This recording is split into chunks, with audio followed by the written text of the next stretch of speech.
Madam President, when we head to the floor, we make choices. We first choose how to get here, whether to take the subway, whether to walk. We choose whether to stop and talk to a colleague or two along the way. We also choose whether to speak to the press, and normally there are plenty of reporters available to speak to. I and many of my colleagues are often picky about who we talk to. I like talking to reporters just fine. My staff gets a little nervous. But last week, coming out of the secure briefing on the situation in the Middle East, I went up to the first reporter I saw. That's because in that briefing, no one asked how much this war with ISIL would cost or how we were going to pay for it. At the end of the briefing, I asked those questions myself. But it's telling, Madam President, that no one up to that point in time had voiced their concerns about cost. It leads me to ask, are we putting another war in the Middle East on a credit card? Will it be added to our debt? Will our grandchildren once again have to pay for our choices today? I also ask what domestic programs are going to be cut if this war is an unpaid war. Improvements to our highways, Head Start, the Violence Against Women Act. We're not having a real debate, Madam President. We'll be voting whether to authorize the training of so-called moderate Syrian rebels to fight the Islamic State. Earlier this year, the President told us this would cost about $500 million. You can say this bill contains no specific dollar amount, but that is what this administration is going to spend, and that is just a start. This discussion will take less than a half a day. We need more information. We've had some briefings, and some of the committees up here have had some hearings. But the Senate needs a real debate about our involvement in Iraq and Syria and with ISIL. We need more information, and that's why I'm speaking today. And that's why I spoke to the press last week. $500 million is a lot of money.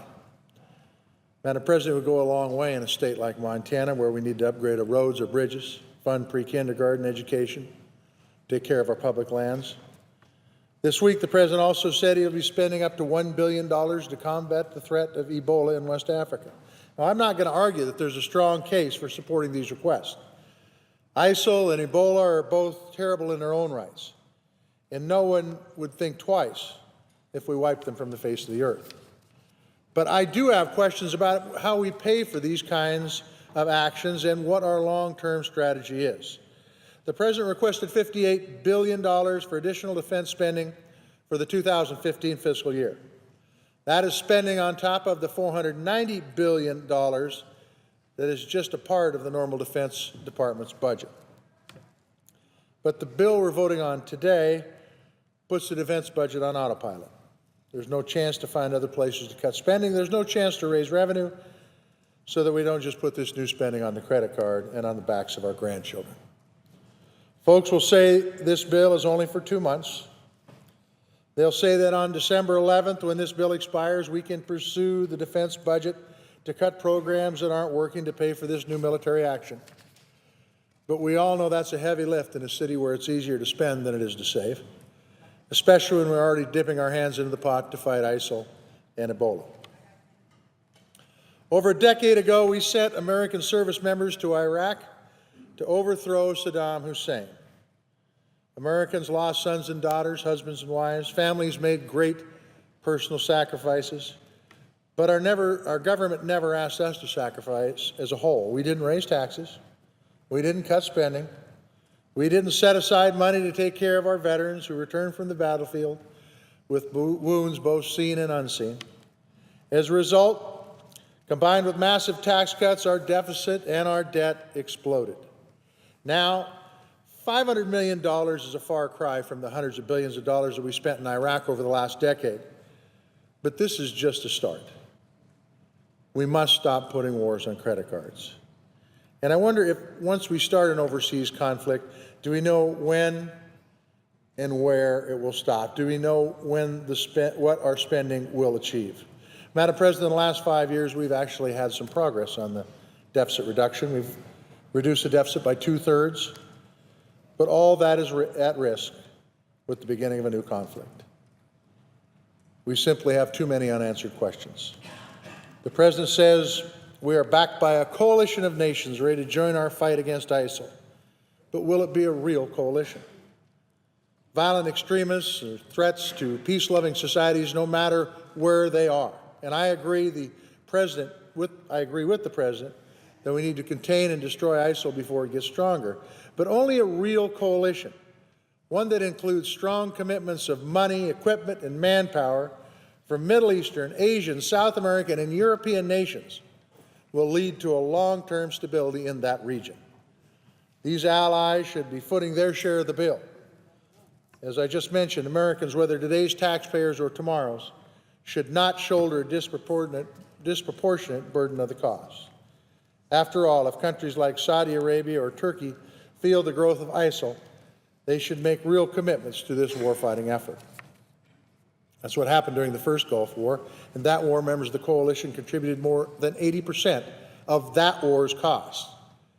Because if ISIL is truly a worldwide problem, then there should be a worldwide response and commitment to addressing that problem. If ISIL is threatening to upset the balance of power in the Middle East, then Middle Eastern nations must step up. If terrorists from ISIL are a worldwide threat, then the world must step up. Anything else, Madam President, is unacceptable. Some say that in order to ensure world peace, America must be a world leader. They say that no other country is prepared to be the world's policeman. World peace is important, but true peace stems from our ability to rally other nations to our cause. When we convince someone of the merit of our argument, when we form strong alliances that stand the test of time, when we act in concert with other nations, our word and our acts become stronger and the world's respect grows. We're told today that other countries will respond, that other folks are joining the fight, but actions speak louder than words. I, for one, would like to see more of it before I vote to commit Americans' taxpayers' money to this fight.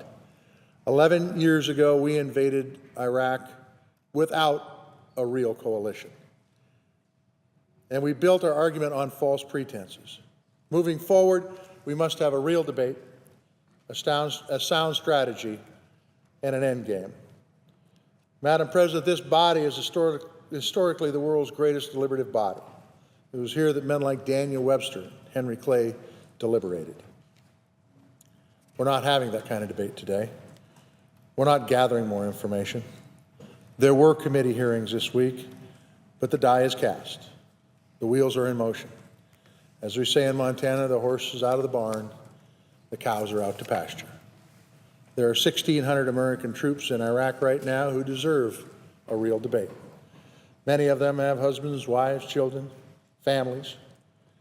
I do not know that I can say with certainty to them, don't worry, we're training the right people to fight on the ground in Syria.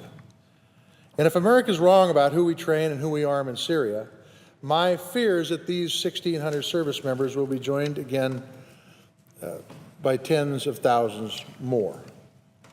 For their sake and the sake of the American taxpayer, we need a fuller debate that will have a real impact on the decision-making process here in this United States Senate. And more of that debate should have happened before now. I serve on the Senate Appropriations Committee. I know we must fund the government and prevent a shutdown. That is the responsible thing to do. The cost of last year's shutdown on Montana business was extraordinary and unnecessary, and I do not want to repeat that fiasco. And that's why I'll be voting for that continuing resolution later today. I know some folks are opposed to this continuing resolution because they think we should pass appropriations individually. I appreciate that. I agree with that. But the fact is the Appropriation Committee, under the chairmanship of Chairwoman Mikulski, who's on the floor right now, and Senator Shelby, have worked hard and worked in a bipartisan way to try to make that happen. They have tried to reinvigorate this committee and make sure that the Senate fulfills our constitutional responsibility to make the hard choices about how we spend taxpayers' money. Ironically, some of the folks who have said they don't like passing the CR are the very same folks who have made it harder to pass the bipartisan bills that come out of that Appropriations Committee. Talk about playing down to the American people's already low expectations for Congress. So we have no choice other than to pass the CR today. But but I'm tired of spending without a plan. I'm tired of getting caught up in fighting wars in the Middle East, performing the same actions, expecting a different result. I'm tired of repeating history without learning its lessons. We can do better, Madam President, and for the sake of our troops, the sake of our taxpayers, for the sake of our kids, for the fate of our nation and the world, we must. And with that, I yield the floor and suggest the absence of a quorum.